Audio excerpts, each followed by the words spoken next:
Well, we are probably live. And if we're not live, we're almost live. And so don't say anything untowards for the next 3 seconds. Okay.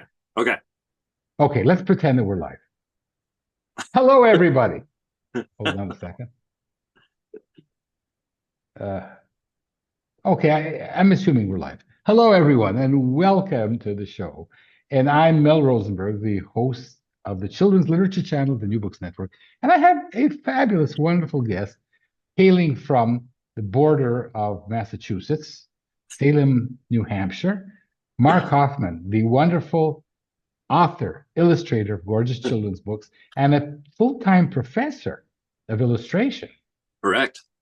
Mark, welcome, welcome, welcome. So happy to Well, have you. thank you for having me. I like the start on the border, the right on the border. Yeah, it's the end of the road. The end of the road So, switches, and so we have trees, but we're still close to the cities, so we're good. well, I live in Israel, where every place is close to the border, Yeah. and I was born in Winnipeg, so we're almost we had the same smoked fish when we were kids. Um, Uh, but I should warn the people watching and listening that there may be air raid sirens during our talk, in which case it's me, not you. You don't have to get up and run to the safe room, but I do, and I'll be back in 10 minutes. Don't go anywhere. These are tough days. Mark, it's so wonderful to have you on the show. Well, And thank you. what do you do? Uh, What is your day job as a professor of illustration? so yeah, I mean, I what I say to students all the time is I have multiple revenue streams basically, and so it involves teaching. So I teach full time at a lovely art college here in Massachusetts called Montserrat College of Art, where I teach in the illustration program, but I'm also the chair of the visual communication and design division. So I sort of help oversee and relay information for animation, graphic design, a new games, toy, and play program that we have, and then illustration. And then I come home, and at night I work on artwork and meet deadlines, and I stay up way too late. And so sometimes it's till 2 in the morning kind of thing. And then when the deadline's done, I crash and I recover for as long as I can. And then I also do freelance work for galleries. So I do a little bit more fine art stuff is the best way I can put it. And then I do editorial work. I do children's books. And then I mentor people during the summer periodically. And so there's lots of things, and it's a crazy schedule. No one should look at my calendar because it's irregular at best. Let's put it that So, way. but if people want to consult with you Yeah. uh, for hire, then you're Yep. also available during the summer. Yep. I do that during the summer or during breaks, and so I end up with a lot of folks who are interested in sort of breaking in, or they want a portfolio critique, and so it's my day job right now as I teach professional practice and I teach this stuff, and so it's sort of ingrained in me, and it I share a lot online, but it's not the same as sitting down and talking with someone personally face to face and sort of getting to their specific details. And it's sort of just the best way I can put it is, yeah, it's really just career advice. And that happens quite often that I have people that sort of reach out asking me stuff. And I don't want to be a gatekeeper of any sort. That if people ask me questions, I will answer. Let's put it that way. Well, I'm going to ask you a few questions, and then, Sure. of course, advice for people who want to break in as authors, author illustrators in picture books. This is, of course, why I have these interviews. But Mark, I'm so excited to interview you because it's just by happenstance I interviewed two authors, of whom which you were the illustrator of their gorgeous books, and one was Lindsay Bonilla last year, and the Note Who Faced the Music.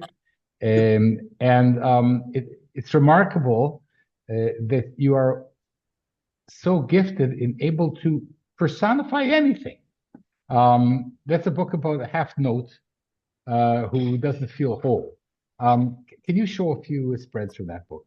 Yeah, yeah. No, this is let's see if I can open to some fun ones, but um the when I was in college, my favorite thing to do was to take. Let me see if I can find a better one where we have a nice big uh, some of the notes. I love taking things that were inanimate objects and giving them faces. And so I remember specifically having kazoos, rockets, kazoos, lots of robots. Basically, I didn't draw people all that much, and so I would get into this habit of drawing inanimate objects. So even like my first book is fruit. There's quite a few in here that are sort of in this pile that's in front of me that are personified objects, and And it's fun. I think it's fun to give voice to something that doesn't really have a voice. and incredibly difficult. And then of course there's the series with Kimberly Wilson, who was just on the show. And I said, "Oh my goodness, there's Mark Hoffman again. I have to track him down." A few words about this monetary series Yeah. with Kimberly. So I'll give you a little inside scoop that a lot of people will probably wonder or have not heard. Let's put it this way. So the first book in the series is A Penny's Worth, and this is the one that this is by Page Street Kids. They're actually their studio or their offices are, I'm gonna guess, 10 minutes down the road from where I teach, and I don't know exactly how they found me or if they were searching for me that way, but they got this manuscript for A Penny's Worth, which is really about sort of a penny that doesn't know its worth. And they found an Instagram image of mine that was a picture of a penny next to a little button that I had drawn. It's still on Instagram. And it was because I was writing a story about a penny that didn't know its worth. And yeah, exactly. I had an idea for a story. And it was basically this story about it being a lucky penny. And so they found that image and wrote me. And of course, I was like, how is this feasible that they found that, or that this like connects this way? But more power to Kim. Kim was the one that basically like followed through. I was still in the process of like, what kind of idea could this be? And she had already written the thing. And so they wrote me and it was a very easy transition of like, yeah, I'll illustrate it. I already have ideas. And so that one did really well. Kim was amazing and got connected with banks in her area, and they gave them out to kids. And then that turned into what we took one of the characters that was in it, the dollar, and made a dollar's grand dream. Um, and then that did fairly well. And then we did A Credit Card Takes Charge, which just came out most recently out of the bunch. And then That's the book that I just interviewed her on. yeah. And then I just finished last night the artwork for the next in the series that I don't even know. I'm assuming it's been announced, but it's about a piggy bank. Can you share with the viewers? We have viewers and listeners. Can you share with the viewers just a sneak piggy peek? Yes, let me see if I can find a really good one for you. A sneak pink We'll piggy do peek. we'll do this one. We'll do this one. So uh, it's all about this pig um, trying to save too quickly and not being careful in its saving. And so there's lots of mishaps with the cork coming out and coins going everywhere. I drew more coins in that book than I have in any of the previous ones, but it also introduces the big piggy. And so like the scale shifts a little bit from most of these other ones are like a relatively small scale because we're dealing with coins. And then all of a sudden we jump up to a piggy bank, which has, is more robust. But I sent it off last night, and then there's talks. I won't say that anything is in the works, but there were talks about like, are there other ideas that could come from this? I mean, we even had a question at one point. I don't know if Kim mentioned this, but there was a point in Credit Card Takes Charge where the credit card has to pay off its bill and is taking a check to the mail to put in the mail to pay off the bill. And there was a question in my head, and I relayed it to the publisher of like, can we show the check? Because are we ever going to do a checkbook of some sort? Right. And then, yeah, no pun intended. But that idea of like, if we're going to personify money, are we going to personify checks at some point? And then can I show a check that isn't personified? And so eventually it was put it in an envelope and we'll call it a and so there's plenty more to come, I think, at some point if Kim wants to write them. As they say, you're on a roll. Yeah, yeah. Pun intended. Pun intended. But Yeah. but Mark, here's the other thing. So after running across so many books of yours, um, you've written several gorgeous books with Thank Knopf, you. and I want to talk about these ones. Fruit Bowl, which is such a clever book, and Yeah. then Dirt Cheap, which I read a few months ago. Oh, okay.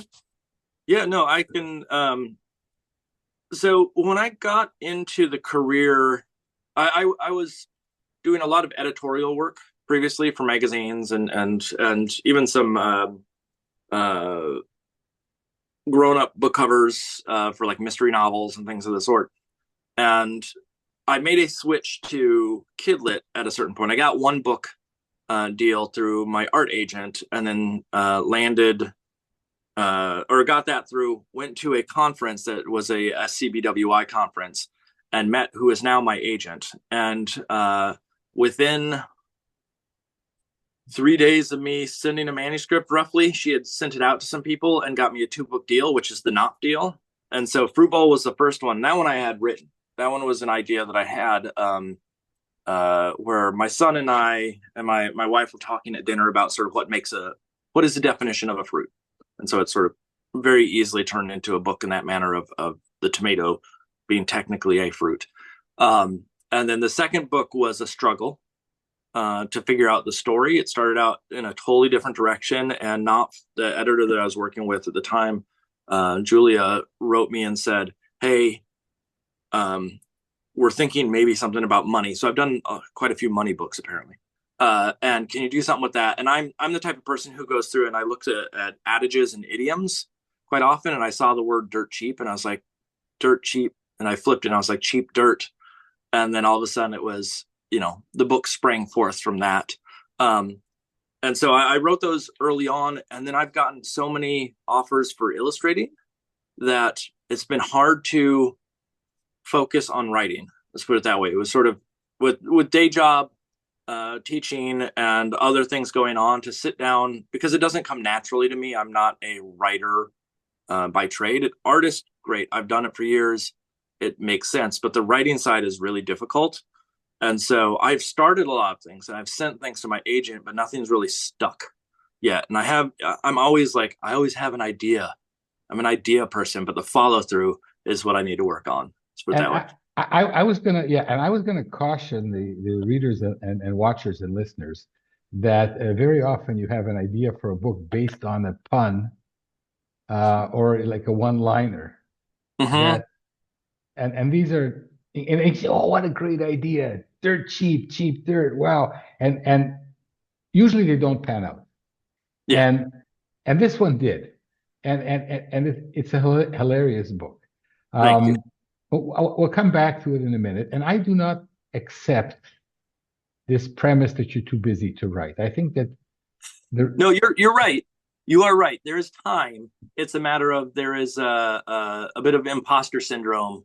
There's other things that come into play, and it's hard for me to sit down and devote the time when Mhm. there's fear there. There is some sort of like I'm walking into a forest that I've never been in before, kind of thing. And even though I wrote stuff before, I had an editor helping me through it and whatnot. And now I'm sort of adrift on my own, trying to figure out how to put words together. And Well, Mark, now that we've met and I'm so fond of your artwork, I'll always be there for you. okay, good, good. Maybe I should like open an office, helping uncork. Um, but let's because you are so talented. But let's. I want to go back now to baby Mark. And before that, you just told me a story. Because Mark Hoffman with two N's, so I assume you're from Minnesota, and you're not Jewish. You could have had another given name. You could have been called Christopher Hoffman, and nobody would have suspected. But if somebody says, the guy's name is Mark Hoffman, I might send you a request to illustrate a book about gefilte fish, and actually that happened to you. It did. Yeah, yeah. I had a board book offer that was for food for Jewish holidays. It's years ago, so I don't remember it 100%, but I remember that it was very specifically Jewish sort of cuisine. And when I got the offer, I was a little bit sort of like, why did they choose me? Because not aesthetically, they may have liked my aesthetic, but it felt sort of something's amiss here. And in talking to them, it was clear that they thought that I was Jewish. And then I realized that not that I can't illustrate the stuff, that's not the issue, but it was about equity, and it was about making sure that it was representative of or the illustrator they chose was representative of the culture and the background, and I was not that, and so I passed on it, and I'm sure they found someone, but it was just my name got them. You did a Passover. Yeah. Sorry. And Mark, I would have to say that if I ever wrote a book about gefilte fish, I would be honored if you illustrated it. Yeah, well, thank you. I mean, the other challenge with my name is if you look it up and you misspell it, Yeah. is there is a bomber in the U.S., the Church of Latter-day Saints. There's a whole documentary on Netflix. If you look up Mark Hoffman on Netflix, you'll find it. And so I share that. So it's a matter of he and I are tied on Google search to for the top spot. And so hopefully most people realize that I'm very different when I'm drawing little kid things and whatnot, that I'm not the person who did some horrible things in the past. Hoffman with two N's. Yes, Hoffman with two N's. His, I think, is one F and two N's, and mine's two F's and two N's. So, Oh, yeah. that's complicated. So, can I take you back to your Yeah. childhood a little Yep. bit? Go ahead. Your penchant for art, and how did that happen? And you went to RISD, and a few words. Yeah. No, I knew relatively early on, like second grade, I remember being really interested in art. I didn't know what it meant. I just knew that art was the thing. And I think it was primarily I got recognition from other students of like, oh, that's really good. And looking back on it, I'm sure it's awful, but it was good for the time. And then I didn't know what to do with that. My older brother was taking some high school art classes when he was going through, and so I decided I would take some. And my teacher at the time, a guy named Daniel Craig, not Daniel Craig, the James Bond actor, a different guy, who really was uh, my savior, my salvation, whatever you want to call it, when I was in high school. He really helped me get through high school, and even fought for me to like take more art classes than what was normally allowed. And he introduced me to the idea of commercial art, is what he called it, which meant everything from graphic design to illustration and whatnot. And he was super supportive, and he actually tricked my parents a little bit. My parents are both business folks, and so they, art was not the avenue. They thought maybe advertising at best. But he told them that they needed to come in for a conference, and so they thought I was in trouble of some sort. They went in, and it was basically him pitching that I should go to art school. And at the time in Minnesota, there was, I knew about Minneapolis College of Art and Design. I knew of some of the other bigger schools in New York and whatnot, and then applied to 3 in stages of sort of like interest. And when I got the RISD one, I'm like, I'm going. I didn't even know what RISD was like really all that much, but I knew that it was a good school, and so I went there, and I'm glad I did. I think there's lots of great art schools out there, though. I like looking back, RISD was amazing, but I think that it's less about the school and more about the people. And they're good. There are good people at all these different schools, and good students, and peers and whatnot. And it's a matter of just finding your comfort area. So, and RISD, I think, is the Rhode Island School of Design, right? Yes. Very prestigious, very hard to get in. And Yeah. and each student has to stand out in something. So, what did you stand out in? It was illustration. I went with the intention of I sort of, when I went to the school, I had this vision of being either a comic book or a sci-fi artist. Then sophomore year, because I took an editorial class, I was like, "Oh, I want to be an editorial artist." And then junior year was children's books, and then senior year was graphic design. So you were ready. You were ready for the children's I book stuff. I had an interest. I mean, I was doing stuff that basically all the way through school, I was doing stuff that was probably children's books. and even outside of school was doing things that were sort of young at heart. Hmm. And then didn't really come to children's books until about 2014, somewhere in there. It's only been about 10 years. But if you go look at my editorial work, it was very family oriented editorial. It was not the hard hitting sort of like Newsweek, New York Times kind of stuff. It was gentle. Mark, so I know that it's not that you're dismissive of your writing ability, but a little shy, and I think that you're a terrific author. Um, but I think the question is, and I ask this of everybody: are you stuck at a certain age? Like when you write and draw, do you write and draw to the 5-year-old Mark? Yes, I am. Yes, that is a great question. I am still a like 4-year-old at heart. Potty humor is the funniest thing to me. I mean, I don't even know if I have the book here, but uh, oh yeah, here it is. When I got the offer for this book, this was a no-brainer. Yeah. Uh, yeah, I mean, it was one of those things wherein all of my jokes Show are us show us a spread or two from Poop. uh, this is one of those times. So it's about the word like poop, like oh darn, or some of the sort. And so it's lots of animals that are all trying to figure out, and it's just a rhyming book. And so it's all nope soup, nope poop, nope loop. And so it's really really simple. Um, Hmm. but it's I am in that wheelhouse, and I've gotten one of the publishers I work with, Cameron Kids, who is now part of Abrams. I think I've done a couple of books with them that have featured potty humor at this point, and they sort of come to me with that side of things, and I'm more than happy to do them because I'm silly and juvenile in my brain. And welcome to the club. And Mark, we have a reverse situation. I usually ask authors to remember to talk about the illustrator. Did you write Poop? No, that one's actually a really interesting one, and Let's this is mention this let's mention the author. yeah. So the author is Poppy Champignon. Now this is a trick one. There is no Poppy Champignon. It's not a real person. I don't know if you've heard this before, but it's a fake person. It was the editors needed an extra book, or they wanted to do a book. They had a slot for it because they had a certain amount they could do a year, and they had a slot, and they wanted to do a book that had just a silly word. And so they sat down and they typed this thing up and they sent it to me as a manuscript saying, "Hey, do you have any interest in doing this book?" And when I saw the manuscript, there was no name to it. And I'm like, okay, who's the author to this?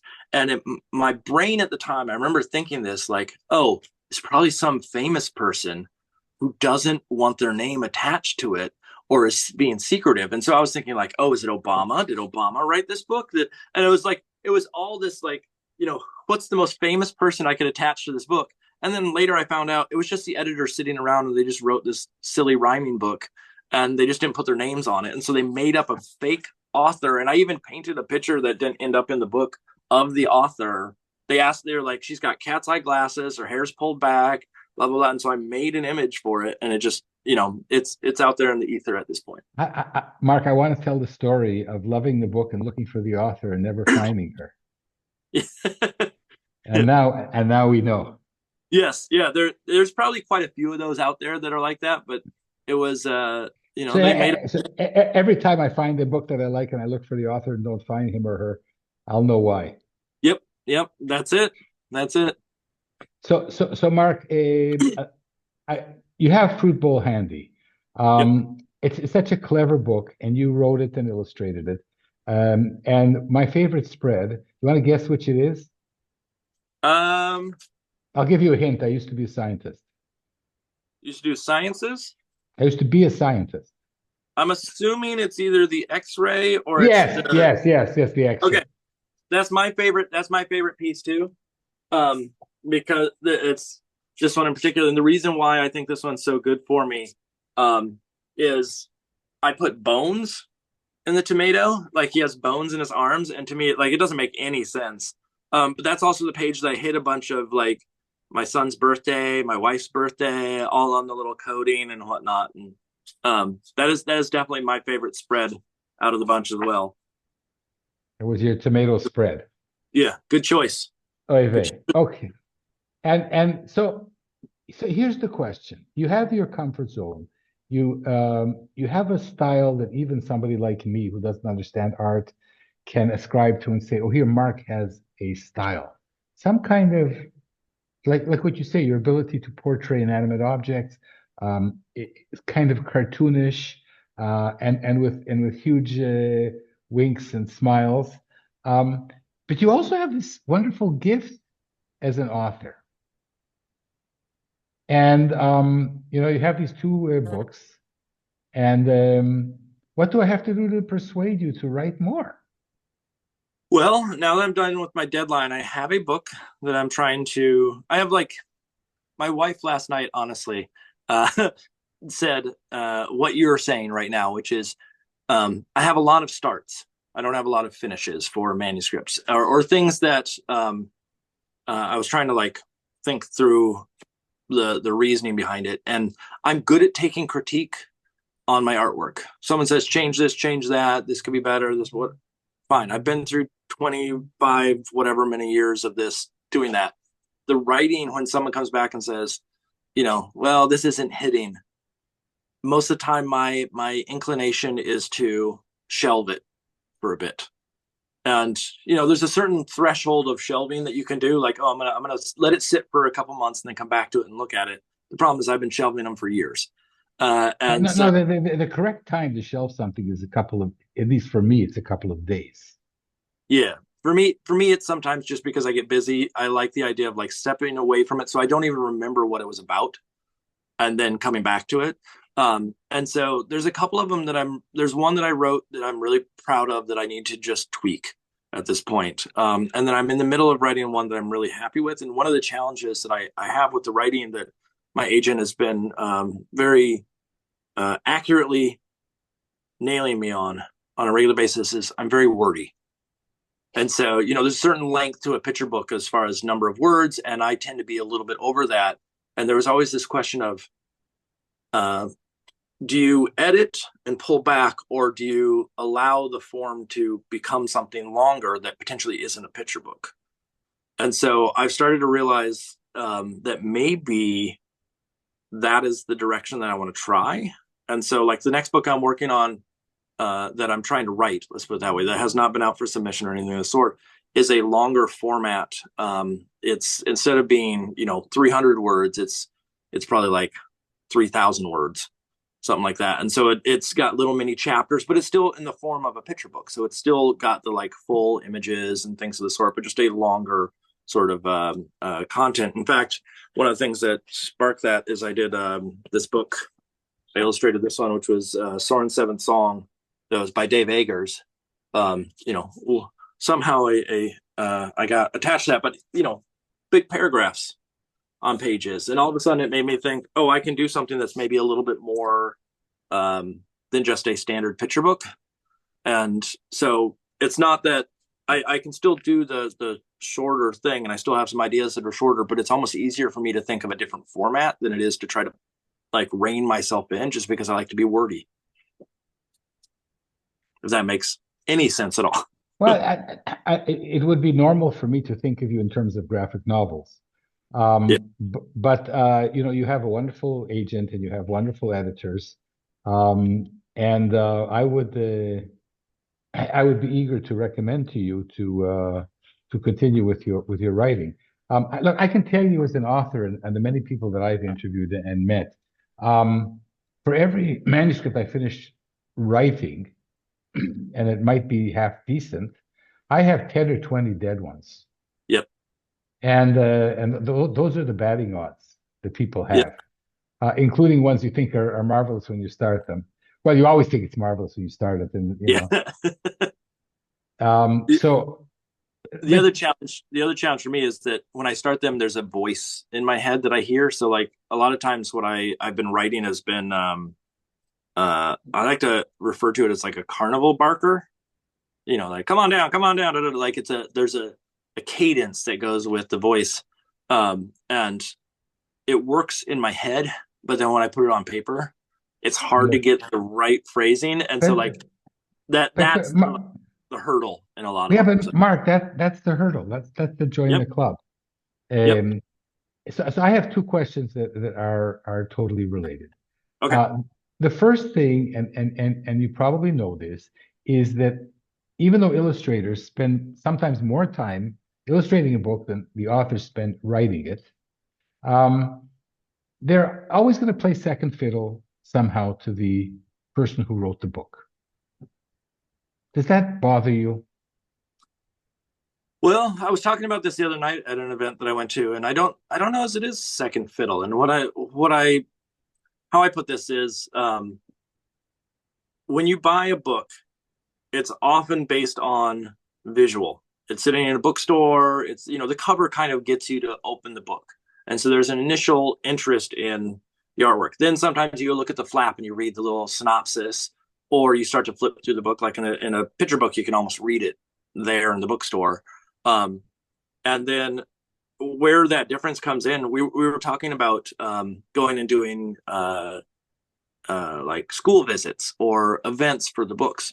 And authors, librarians love the author, but it's very, very easy. Well, no, that's not. I'm going to back that up. It's not super easy, but it's a easier transition for a illustrator to sit up in front of a bunch of kids and draw for them. The immediacy of what happens there is very different than what you would get with an author. Where I see the difference is really in, and it's a challenge for me, and I know it's a challenge for quite a few illustrators that illustrate other people's words, is ownership. You don't always feel like you own it, or that you're part of it, that you were sort of someone came up with the idea, they Mhm. did all this writing, and then you're somehow just filling in the gaps with some images. You feel like you're a hired hand. Yeah, but in reality, I mean, I do think that the illustrator can be as much of a storyteller as the author if you play your cards right and you understand how you can enhance the story and not just replicate what's in the words. Is there so this happened to me. I have a book out, and I was fortunate that the illustrator took ownership over the book. Yep. And the moment that it became her book, then it could also be my book. Yep.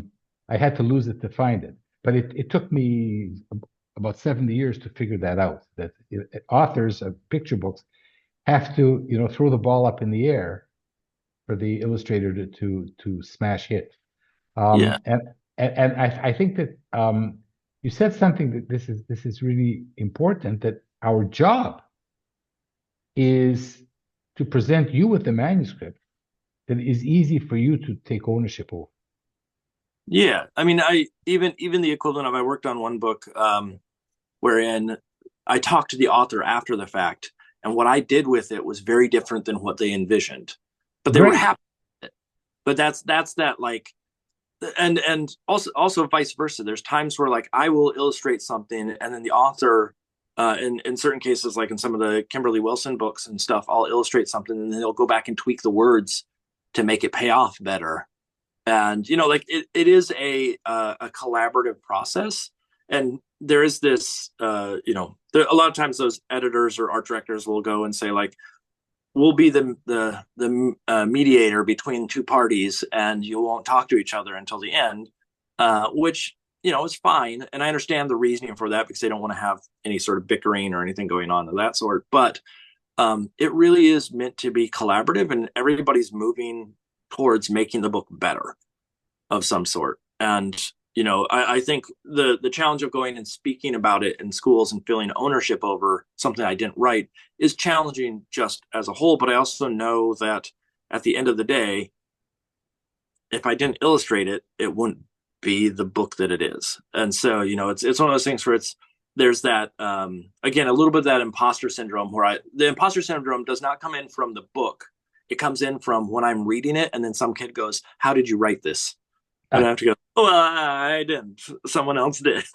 It's those kind of questions that throw it for a loop. But Okay, so this is the perfect segue for the big question that okay, that I want to ask you. Are you ready for the big question? sure. Okay, the big question is the following. I have no trouble writing about anything. because I cannot draw a stick man. And if I want to write a story about a dinosaur with a cold, or giraffe who has two humps like a camel, I don't have to. I'm not like guessing now or thinking about the illustration. I'm Mhm. able to write without giving a hoot Yep. about the visuals because I can't imagine them. But on the Okay. other hand, an illustrator like you, when you're writing, you're going to gravitate to tomatoes and coins and your comfort zone of illustration. And I'm going to shut up now because I want to hear your views. No, this is a good question. There was a time where, because teaching on the collegiate level, I was teaching a course on picture books with a fellow Kidlit author, and she writes primarily middle grade, but also writes picture books. Does not illustrate, and then I'm the illustrator author, whatever. I illustrator author, not author illustrator in my mind. But one of the things we were talking about is the order in which we give out the assignments.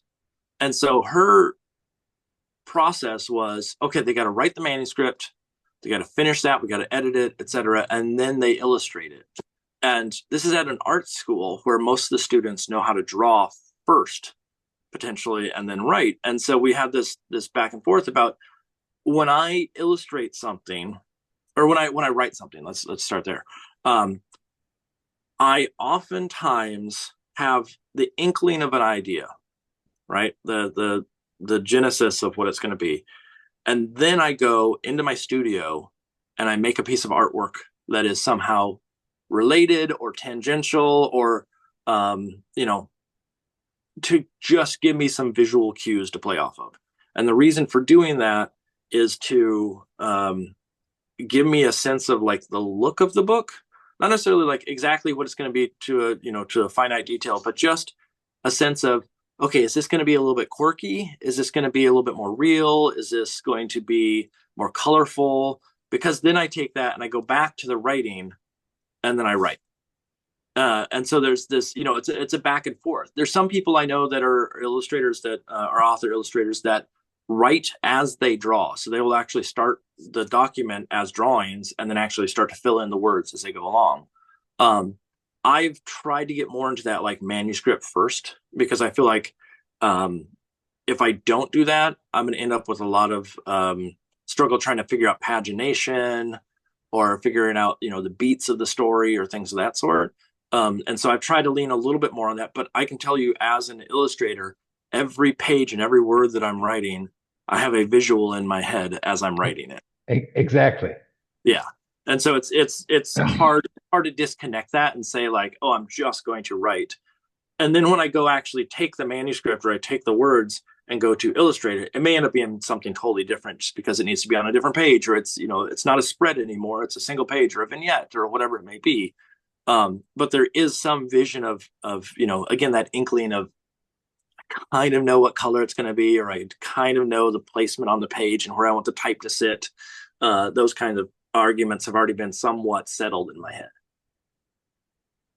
Okay, that's wonderful. So, if you were to write a manuscript about not coins, not tomatoes, about something that you wouldn't feel comfortable necessarily drawing.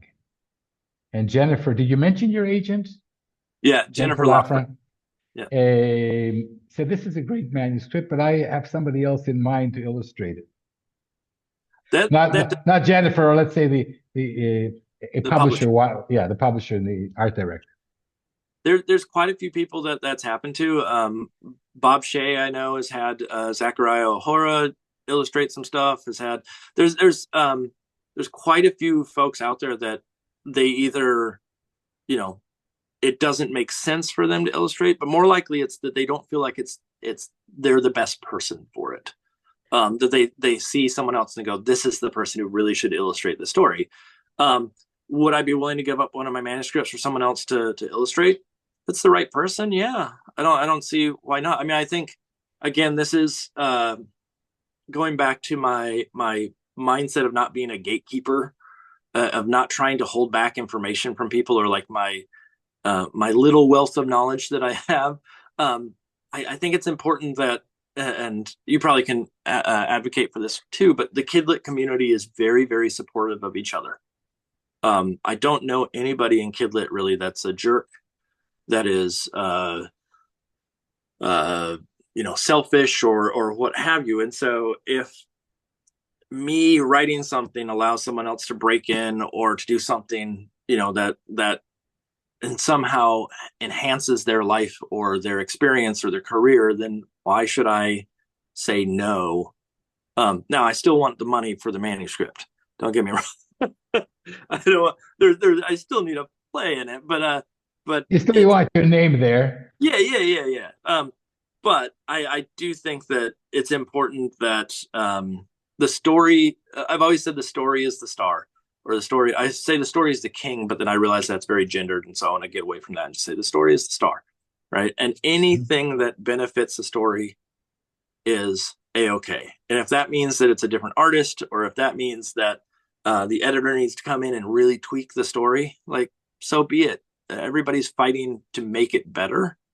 And so I think you have to lose a little bit of that, the ego or the idea that you're the best thing for every project.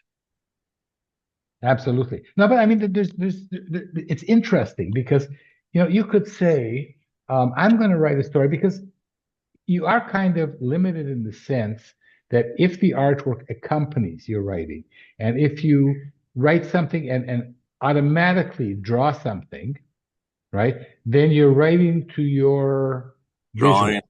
Yeah. Yeah. And if so, my suggestion would be to say to an illustrator, pick another children's illustrator whom you love, right? And write a story as if that person Was illustrating. was going to illustrate it and not yourself. What would Well, that what would that story be? yeah, I mean that's the challenge right now. Like the book that I'm writing, um, is because I've been dealing with a lot of sort of cutesy or silly or um what do I want to say? Like I mean again, a lot of like personified inanimate objects and things of that sort. The book that I'm trying to write right now is a little bit more I don't want to say it's serious, but it's more subdued. And so it's the challenge is like I would like to illustrate it, but I think I have to find a new approach in how I illustrate it because I can't just go make a silly book. I can't go and make the winks and the nods and all that kind of Mark, stuff. yeah, Mark, Dirt Cheap is not a silly book. No, it's not. Well, there's some silly moments in Yeah, but it. I'm because we're approaching the end of the discussion. I haven't had you read from your books that you've written. So would you please read a little bit from Dirt Cheap for our Okay, audience? I'll read a little from Dirt Cheap here for you. I realize that your comfort zone is illustration stuff, but I think you're a terrific author. So Okay, thank you. please share. So we start off with a lovely scene for the end papers. The end papers are actually part of the story, but the grass is overgrown. There you go again, Mark. I ask you to read something and you show the end papers. Yeah. So read. Here we go. This is Birdie. Birdie, say hi. Hi. What are you looking at, Birdie? The XR1000 Super Extreme Soccer Ball. It's so beautiful. I want it. I need it. Well, soccer balls cost money. How much you got? None. If only money did actually grow on trees, or anywhere for that matter. Maybe you could sell some of your stuff. And then I'm gonna show you a little trick in this one too. No one knows a good deal when they see it nowadays, and so she's having a yard sale, which is a wink and a nod to something. And there must be something I can sell, something I have and people need. And right back here, it's probably really hard to see, is the fruit bowl, as the bowl from Fruit Bowl in there. And so dirt for sale, high quality, fresh morning dirt for sale. It says $25 dirt bag. That's a hefty price for a bag of dirt. So how much you think it's worth? How should I know what it's worth? I'm just trying to buy a soccer ball. You can't expect to make all that money at once. Maybe you should rethink the price. Am I reading the whole thing?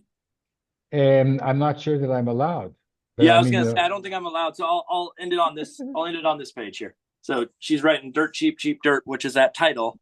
It came up. Hold up, how cheap? 25 cents. He says, "Okay, I got 5 nickels." Oh well, thanks, Mister. Psst, Birdie, that is 25 cents. There's actually lots of ways to make 25 cents. Well, hot dog, my first sale. And so the whole thing is about sort of money and dirt, and they come but into a lovely moment in the book that is a bit surprising, hopefully. Um, it sure surprised me. I mean, I thought I knew the way you were heading with this, and then yeah, like bang, yeah, that one. straight. There's a thread Yeah, that yeah. And we're really not going struck to me. tell people because we want Nope. them to run and buy your books. Yep. Yep. Of So course. so so Fruit Bowl and the Dirt Cheap by Yep. Mark Hoffman with two N's, two F's, and only by Mark Hoffman. He's the author and the illustrator. Yeah. Yeah. Yeah. Before we say shalom to everybody, a few bits of free advice for authors and illustrators. From me. Yeah, Oh, okay. you're. I thought you were gonna say. I thought you were gonna give. Okay. So, like I said, story is It's the. your party, Mark. Yeah. Okay. So, the bits of advice, especially for those trying to start out, the story is the star of the situation, and so be willing to let things adapt and change. I mean, even Dirt Cheap. This book started out about a girl getting a tiger from the circus. That's how this book started, right? And now it's this. Um, Allow that change and the ebb and flow to happen. Know that it is natural for stories to go through these kind of progressions.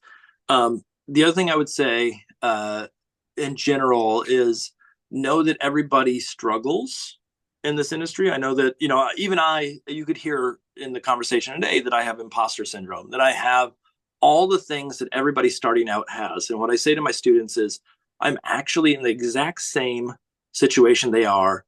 I'm just a few years ahead. That's it. That I still have the same challenges. I still have the questions about my style or my voice. I still have the questions about, is this right for me? Where's the next thing going to come from? Am I going to make it? Like, all those questions run through my head. And I think that, in a sense, we need to be forgiving of ourselves and not expect the everything to be perfect in the first go around. And I still struggle with that to this day. And then the other thing that I would say is, and this is on the art side for a lot of people, of don't get caught up in style.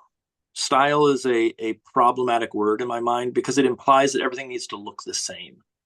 And I think the word voice is um, a better way to look at it. And so the equivalent of what you're trying to say and what things you use to say that are a better representation. So, like, for me, my style is not a specific look. My style, or my voice in this case, is I like color and texture.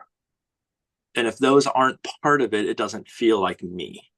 But that doesn't mean that I can't do something that's a little bit more realistic, or I can't do something that's a little bit more cartoony, or somewhere in that spectrum. But it still has to maintain those like really formal aspects to feel unique to me. And so it's a matter of sort of going back and looking at your work and saying there is some connective, as I say, a sinewy tissue that is connecting all the work, even if it feels wildly different. If you can figure out what that through line is that runs through all of the work, that is your voice. And it's generally not going to be, well, they have big googly eyes. That's not the thing that we're talking about. We're talking about those, like, those formal things like composition, or the colors or the textures or the lines that you use or the shapes that you use. Those kinds of things are independent from the content that you're making. And so that could be translated to writing too, in a way of sort of, not every story has to be the exact same story. It's a question of like, what kind of story do you like? And is there a voice or um, an approach to the way that the story reads? And maybe that's it. So I don't know. That's my. No, I look for these pearls in these interviews, and visual voice, Mark, is a real pearl. Yeah.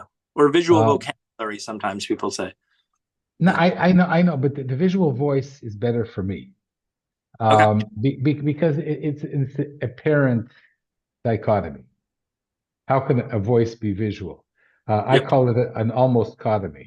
But it's beautiful when two words come together and they give you a real a meaning, even though none perhaps should be inferred, and that's the beauty of it. So I'm gonna take that as Yeah. Use that one. Yeah. part of your genius. And Mark, this has been so helpful and so much fun. And again, I I kept running I kept running across your artwork in several books, and I'm so happy that I tracked you down and you said yes. So we haven't had an air siren. We had a wonderful conversation. We're going to say goodbye to everybody. Go back and come back into the same link. Okay. And I will remember to say that I'm Mel Rosenberg with one B and one G, um, the uh, the host of the Children's Literature Network of the New Books Network, also with Imposter Syndrome. And I've had a wonderful, wonderful guest, illustrator, author, or author illustrator, Mark Hoffman with two F's and two N's. Mark, it's been great. Say goodbye to everybody, run out to everybody and buy his books. It They're was a gorgeous. pleasure. Thank you, And everybody. go out and come back Okay. All right. because Bye. I have an idea for gefilte fish. Okay. Bye.